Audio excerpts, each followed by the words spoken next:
بسم اللہ الرحمن الرحیم۔ ڈھیروں دعاؤں کے ساتھ اور ماہنامہ ابکری کے دسمبر شمارے کے ایک خاص ٹاپک جنات کا پیدائشی دور کے ساتھ حاضر خدمت ہے۔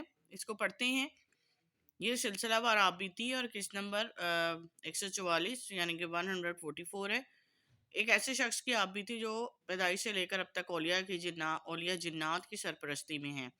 اس کے دن رات جنات کے ساتھ گزرنے قارئین کے اصرار پر سچے، حیرت انگیز، دلچسپ انکشافات قسطوار شائع ہو رہی ہیں، لیکن اس پرسرار دنیا کو سمجھنے کے لیے بڑا حوصلہ اور علم چاہیے۔ آئیں حروف مقطعات کے مزید کرشمات بتاؤں۔ وہ گنبد والے بابا جی میرے سامنے بیٹھے تھے۔ میرے ارد گرد میرے ہمسفر ساتھی جنات تھے جن کے ساتھ میں نے تقریب میں جا رہا تھا۔ میں نے گنبد والے بابا جی سے پوچھا کہ آج آپ نے جناتی اتنا بڑا قاتلانہ حملہ حروف مقطعات کی وجہ سے روک لیا۔ میں ان سے مزید حروف مقطعات کے فوائد پوچھے۔ انہوں نے بتایا کہ ایک نہیں بے شمار ہیں۔ آپ نے تو آج ایک کرشمہ دیکھا ہے، آئیں میں آپ کو اس کے مزید کرشمات بتاتا ہوں۔ میرے ہمسفر جنات میں گنبد والے بابا جی کی طرف متوجہ ہوئے۔ بابا جی نے ایک تکیہ کمر کے پیچھے رکھا اور دیوار کے ساتھ اچھی طرح ٹیک لگا کر بیٹھ گئے اور یوں گویا ہوئے۔ قافلے پر ڈاکوؤں نے حملے کر دیا۔ کتنوں کی بات بتاؤں، میری جوانی کے دن تھے۔ میں ایک اونٹوں کے قافلے کے ساتھ چل رہا تھا۔ اس قافلے میں اس دور کے بڑے رئیس چل رہے تھے۔ اونٹ مال و زر سے لدے ہوئے تھے۔ میں نے بھی دوسرے شہر جانا تھا تو میں بھی ان میں شامل ہو گیا۔ راستے میں ایک جگہ جنگل آیا، ساتھ ندی بہہ رہی تھی۔ قافلے کے امیر نے آواز لگائی کہ ہم یہاں تھوڑی دیر قیام کریں گے۔ تمام لوگوں نے اپنے اونٹ درختوں کے ساتھ باندھ دیے اور تازہ چارہ لا کر اونٹوں کے آگے رکھ دیا۔ بعض لوگ وضو کرنے لگے، کچھ پانی بھرنے لگے، کچھ سستانے کے لیے لیٹ گئے۔ میں نے وضو کیا اور عصر کی نماز پڑھنا شروع ہو گیا۔ دو گانا نماز ادا کی اور میرے پاس ایک خشک روٹی اور ساتھ پیاز تھا۔ قافلے سے ذرا ہٹ کر ایک سائیڈ پر بیٹھ کر میں کھانا تناول کرنے میں مشغول ہو گیا۔ اسی اثناء میں مجھے گھوڑوں کے دوڑنے کی آوازیں آئیں۔ ایک تاجر بھاگتا ہوا میرے پاس آیا، کہنے لگا کہ آپ مجھے درویش لگتے ہیں۔ قافلے پر ڈاکوؤں نے حملہ کر دی، خدا را کچھ کیجیے ورنہ یہ ہمیں قتل کر کے سارا قافلہ لوٹ کے لے جائیں گے۔ میں نے اس کو اپنے ساتھ شامل کیا اور یہی حروف مقطعات کا ورد شروع کر دیا۔ میں یہاں بتانا تھوڑا ضروری سمجھتی ہوں، حروف مقطعات وہی چل رہے ہیں جن کے نقش ہم رسالے میں ہر 2 مہینے بعد پر کرتے ہیں۔ تو یہ اس سے متعلق ہی کہانی ہے جنات کی، جو انہوں نے عمل کیے اور آگے ہمیں بھی مل رہے ہیں ابکری والوں کی توسط سے۔ بس جیسے ہی پڑھنا شروع کیا، عجب تسلی محسوس ہوئی، عجب سکون سا محسوس ہوا۔ ڈاکو آئے، قافلے کے چند افراد کو قتل کر دیا، کئی افراد کے اونٹ لے گئے، مال و اسباب لوٹ کر چلے گئے۔ حروف مقطعات کا کمال۔ مگر حیرت انگیز بات یہ تھی کہ وہ تاجر جو یہ ورد کر رہے تھے، ہم دونوں کو انہوں نے نہ دیکھا نہ ہمارے پاس آئے۔ سب سے بڑی بات، اس تاجر کا تمام مال و اسباب 18 اونٹوں پر جن پر مال لدا ہوا تھا، ہر چیز ایسے محفوظ تھی جیسے ڈاکوؤں کی نظر ہی نہ آئے ہوں۔ ہر کوئی آہ و بکا میں کر رہا تھا، رو رہا تھا، مگر میں اور وہ تاجر بالکل مطمئن تھے۔ وہاں موجود لٹے ہوئے تاجر بار بار پوچھے تھے، آخر آپ نے کیا کیا ہے؟ تمہارے اونٹ لٹیروں کی نظر میں کیوں نہیں آئے؟ آخر تم کیسے بچ گئے؟ تم نے کیا پڑھا؟ تمہارے پاس کیا منتر تھا؟ اس تاجر نے تمام تاجروں کو میری طرف بھیجا۔ میں نے انہیں حروف مقطعات کا یہ طاقتور عمل بتایا۔ بابا جی نے لمبی سانس لی، ہاتھ سے میری طرف اشارہ کیا اور جلال میں فرمایا، یہ صرف چند بار حروف مقطعات پڑھنے کا فیض ہے۔ اگر اس کا نقش کا عمل کیا جائے، اس کی طاقت 100 گنا بڑھ جاتی ہے۔ میری ساری زندگی کے تجربات و مشاہدات پر گزری ہے۔ حروف مقطعات ایسے ایسے وقت میں کام آیا ہے کہ عقل انسانی دنگ رہ جاتی ہے اور شعور ماننے کو تیار نہیں۔ خالد دیسی گھی کی مٹھائی۔ اس بابا جی نے مزید ایک واقعہ سناتے ہوئے بتایا کہ میرے ایک رشتہ دار کی شادی ہوئی، شادی کو 5 سال گزر گئے مگر اولاد نہ ہوئی۔ انہوں نے کافی علاج معالجہ کروایا، اللہ نے امید لگا دی، اولاد نرینہ ہوئی۔ ہر طرف خوشیاں ہی خوشیاں تھیں۔ انہوں نے حلوائی سے خالص دیسی گھی کی مٹھائی بنوائی اور گاؤں کے ہر گھر میں تازہ خوشبودار اور انتہائی لذیذ مٹھائی بھجوائی۔ بابا جی نے مسکراتے ہوئے کہا کہ میں نے بھی وہ مٹھائی خوب کھائی اور اس کے بعد پر میں بھی مسکرا دیا اور میرے ساتھ میرے ہمسفر جنات بھی۔ تمام خوشیاں دھری کی دھری رہ گئیں۔ بابا جی نے بات بڑھاتے ہوئے 6 ماہ بعد تمام خوشیاں دھری کی دھری رہ گئی جب معلوم ہوا کہ بچہ ٹانگوں سے معذور ہے، اس کی دماغی حالت بھی درست نہیں۔ بچوں کو لے کر بہت جگہ گئے مگر ہر طرف سے نا امیدی ہی ملی۔ اس دوران ان کی بیوی دوبارہ امید سے ہوئی، دوسری اولاد بھی بیٹا ہوا۔ اس مرتبہ خوشی سے مگر ساتھ ڈر بھی تھا کہ چند ماہ بعد وہی ہوگا جس کا ڈر تھا۔ یہ بچہ بھی ذہنی اور جسمانی معذور نکلا۔ اب تو ان کی چیخیں نکل گئیں۔ ان کے گھر میں صرف آہ و بکا سسکیاں تھیں۔